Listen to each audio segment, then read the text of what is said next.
From time I didn't to even time. have to. So, Anyway, Michele, Manelis, MiNDFOOD.com. thank you. Okay, all right. Hello. We, We're speaking. okay, all right. I love this season, and I just wondered, how do you see the relationship evolving between Claire and Jamie. Jamie? Sorry, can I just say that again? Sorry. Okay, I love this season, and I just wondered, how do you see the relationship evolving between Claire and Jamie? You know, I think this season in particular, it's a very mature look at their relationship. It's deepened, it's developed. The kind of will they, won't they cliffhangers have been put to the side, at least for now. And so we get to really explore a much more content and, a nice look at them experiencing domesticity for the first time in a way. You know, this season is very much focused on the idea of home and creating home and what that means to all our characters. And, you know, I think it's also probably one of the most settled seasons in terms of the travel that at least Claire and Jamie do. So it's nice. It's been nice to explore that different side.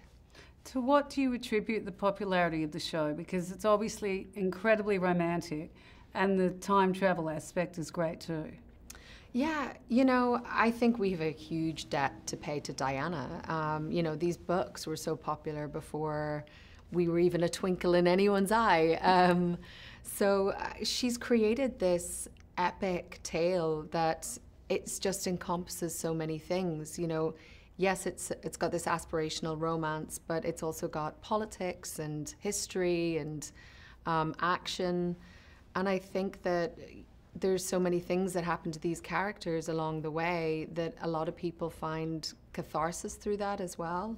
And hopefully it's also just fun to watch. So It must be a very hard day at the office when you have to do a love scene with Jamie. And I just wondered, does that get easier? And do you have any sort of rituals, like, I guess, mint taking might be a prerequisite? Or? If only he did that. Yeah, the boys all seem to love this idea of peanut butter and jelly sandwiches before any kissing scenes. I think Richard's does it before he kisses Sophie. Tobias used to do it. Sam does it. Yeah, obviously we're all such good friends now that there's a comfortability that you get to where everything's sort of just secondhand, or there's a shorthand with each other. You know, they're still always awkward. It's like being in a room with 18 people, but I think at this point we sort of know what this relationship is, and that's the most important thing to focus on, is making it as honest to the two characters' journey as possible. What sort of reaction do you get from fans? God, the whole gambit. We have the most, I think, enthusiastic, passionate fans out there, or at least among the most. You know, there have been Outlander babies. There are, you know, Outlander babies. I mean, there's a lot of people who come up and they're like, this baby is a product of watching Outlander, and that's kind of cool. Yeah. But also, you know, we have, it runs through generations, which is also so cool. You know, whenever we were at New York at Comic-Con or other conventions, and you see grandparents with their grandchildren who are adult now, and they all watch it together, and which I think is a little weird for sometimes, but it's also so sweet that, you know, this show can touch people no matter what generation you're from. So it's really nice. Given the time travel theme, do you have a favourite travel destination?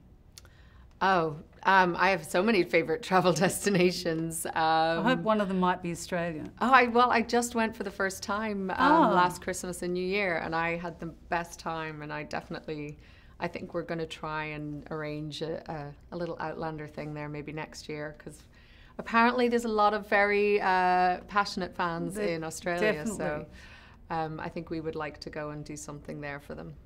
Is there anything you particularly remember about being there, or that surprised you? Or? Well, I was in Sydney and then Byron Bay, and Sydney just blew me away. I don't know, I had such a different image in my head of it being like a beach city, but it's not. It's so cosmopolitan. It was just all the little coves, and it was just so beautiful. Great food.